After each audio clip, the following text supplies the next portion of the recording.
2006년 5월 30일, 이윤희는 아버님의 생신을 맞이하여 전주에서 남양주로 향하게 됩니다. 그것이 알고 싶다 등 방송에서 확인된 이윤희의 수첩에 기록된 것을 보면 이윤희는 5월 30일이 아닌 5월 31일에 남양주 본가를 방문한 것처럼 기록되어져 있습니다. 이윤희가 원래는 5월 31일에 방문 계획을 잡고 이를 수첩에 기록했기 때문으로 보입니다. 그런데 5월 30일 화요일 오후 수업이었던 한의학이 5월 24일에 이미 종강을 했고 5월 31일 수요일에 있던 약물치료학의 수업이 6월 2일로 연기되면서 좀 더 일찍 출발할 수 있는 기회가 생겨 5월 30일 출발하는 것으로 일정을 변경했던 것으로 보입니다. 이는 학과 게시판의 정보를 통해서 확인되었고 확인 가능한 내용입니다. 또한 학과 수첩은 6월 3일 수첩이 든 가방을 날치기를 당할 때 잃어버린 그 개인 수첩과 함께 사용했었을 가능성이 높습니다. 다시 말해 5월 31일에 가려고 했던 내용을 기록한 것이 만일에 6월 3일 날치기 이후에 기록한 것이라면 정확히 5월 30일에 간 것으로 기록하는 게 맞겠죠. 하지만 5월 31일에 간 것으로 잘못 기재되어 있습니다. 물론 착각할 순 있겠지만 그런 착각을 할 이윤희는 아닌 것 같습니다. 특히나 5월 5일에도 집에 가 말어 했다가 집에 감이라고 표현한 것을 보면 과수첩 역시 이윤희가 날치기 이전부터 학교 내에서는 사용을 해왔던 것으로 보입니다. 다만 친구인 K양이 이윤희가 가방을 날치기 당한 이후에 과수첩에 연락처를 옮겨 적었다고 KBS 시사기획 창에서 언급한 것을 보면 이윤희는 과수첩에는 연락처 기재는 따로 하지 않고 늘 들고 다녔던 개인 수첩에만 연락처를 적어두었다는 것입니다. 그나저나 학과 수첩을 그다지 소중한 정보의 도구로 활용한 것 같지는 않습니다. 수정을 할 법한 내용임에도 그대로 둔 것을 보면 말이죠. 아마도 날치기 이후에나 사용 빈도가 높아진 것으로 보입니다. 이를 종합해 볼 때 이윤희는 과수첩은 학교 내에서만 사용했던 정황이 있어 보이고 그것은 수첩이 학교에서 발견된 근거가 될 수 있다는 점이 됩니다. 당시의 이윤희 통화 발신 기록에 따르면 5월 30일 오후 2시 45분에 전주 원룸 주변에서 발신이 이루어졌고 오후 19시 46분엔 서울에서 발신이 이루어진 것으로 보아 오후 3시경 이후에 서울로 향하는 버스를 탔고 오후 19시 46분경엔 서울에 도착을 한 것으로 보입니다. 또한 21시 23분에 남양주에서 발신이 이루어진 것으로 보아 당시 남양주에 거주하신 부모님의 집에 도착을 한 것으로 보입니다. 전주 원룸에서 전주 고속버스터미널까지는 택시로 약 10분이 소요되었고 버스로 서울까지 이동에 걸리는 시간은 약 3시간 정도의 시간이 소요되었습니다. 2006년 당시 전주에서 서울까지의 KTX는 존재하지 않았으며 19시 45분경 서울에서의 통화가 서초구 반포동이 발신 지역이었던 것을 감안하면 호남 선행 고속버스를 타고 서울 강남터미널까지 이동한 것으로 보입니다. 이윤희의 5월 30일 마지막 인터넷 사용 기록이 오후 3시 12분인 것을 감안해보면 이윤희는 오후 3시 15분 이후에 원룸에서 나와 오후 약 4시경에 전주 고속버스 터미널에서 버스를 타고 약 3시간 45분 후인 19시 46분쯤 서울에 도착한 것으로 보입니다. 퇴근 시간 등이 걸려서 아마 3시간보다 더 걸렸을 것으로 보이고 도착하자마자 서울에 도착했음을 부모님께 전화로 알렸을 것으로 보입니다. 이후 직행 좌석버스를 이용하여 남양주로 향했던 것 같습니다.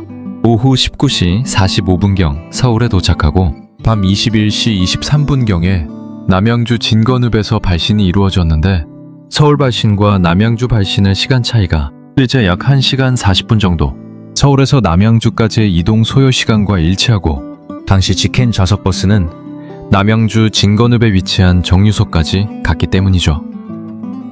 이런 분석은 매우 중요합니다. 다시 말해서 이윤희는 전주에서 남양주까지 다른 어디에도 들리지 않고 곧바로 이동했다는 것이니까요.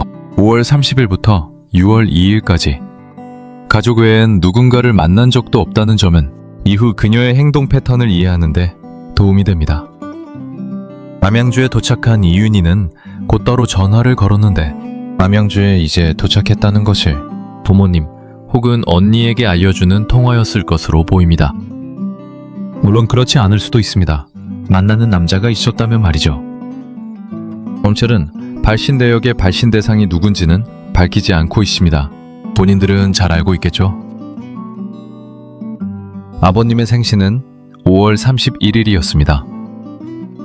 이 기간에 이윤희의 동선은 그녀의 통화 기록 가운데 발신 기록에 의해서만 확인이 됩니다. 여기서 미리 밝히면 이윤희의 통화 기록 가운데 수신 기록은 없습니다. 발신 기록만 존재하죠. 경찰의 한계이자 은폐의 가능성이 비롯된 지점이기도 합니다. 5월 31일 이윤희의 첫 통화는 오후 16시 14분 서울시 중랑구 신내동에서였습니다. 이윤희는 이날 점심 무렵에 언니와 함께 경복궁에 갔습니다. 경복궁은 언니의 시어머니의 일터시기도 했는데 언니와 함께 경복궁에서 찍은 사진이 현재까지 알려진 이윤희의 마지막 사진이기도 합니다. 이윤희의 휴대폰 발신이 16시 14분경에 중랑구 신내동에서 뜬 것을 보면 아마도 경복궁에서의 일과를 보낸 후에 남양주로 다시 돌아가는 차 안에서 통화를 한 것으로 보입니다. 이날 저녁을 부모님과 함께 하기로 했기 때문에 부모님께 전화를 하면서 그날의 짧은 담소와 함께 저녁 먹으러 나갈 준비를 하라는 이야기가 담겨 있었을 것으로 추정됩니다. 다른 남자였다면 언니가 그걸 언급하지 않았을 리가 없었겠죠. 언니의 차를 이용했을 것이기 때문에 경복궁에서 남양주의 이동 경로에 중랑구를 거치는 것은 충분히 선택 가능한 경로였을 겁니다. 그렇게 아버님 생신을 지내고 시간은 6월을 향해 갑니다. 6월 1일 오전 8시 12분에 이윤희의 일과는 시작되었습니다. 누군가에게 SMS 메시지를 보냈던 것이죠. 다소 일찍 일어난 것을 보니 수업을 빠졌기 때문에 수업 내용이나 시험 및 실기 일정 등에 대한 정보를 친구들을 통해서 확인할 필요가 있었을 것입니다. 이후 오후의 통화를 확인해보면 17시 55분, 17시 56분 등 1분 간격으로 전화를 한 것으로 보아 친구들에게 전화를 한 것으로 보이고 17시 56분의 전화는 4분 19초나 소요되어 이윤희의 통화 패턴과는 달리 매우 오랫동안 통화를 이어갑니다. 아마도 수업을 마친 같은 조 친구에게 수업 분위기나 시험 및 실습에 대한 정보를 취득하고 있었을 것으로 보입니다. 물론 아닐 수도 있습니다만 경찰은 알고 있겠죠. 그날 점심은 이윤희가 샀습니다. 점심에는 부모님과 둘째 언니가 있었죠. 그리고 식사가 끝난 그녀는 어머니에게 의미심장한 말을 남깁니다. 엄마, 나 죽는 꿈 꿨어. 기도해줘. 그닥 대수롭지 않게 생각한 어머니는 그래 알았어 라고 대답합니다. 이윤희는 그날 언니 집으로 가서 잠을 잡니다. 19시 06분이 그날 있었던 마지막 통화였습니다. 물론 경찰은 그게 누구인지 알고 있겠죠. 죽는 꿈을 꿨다는 이윤희의 말. 그렇게 불길한 징조는 시작됩니다.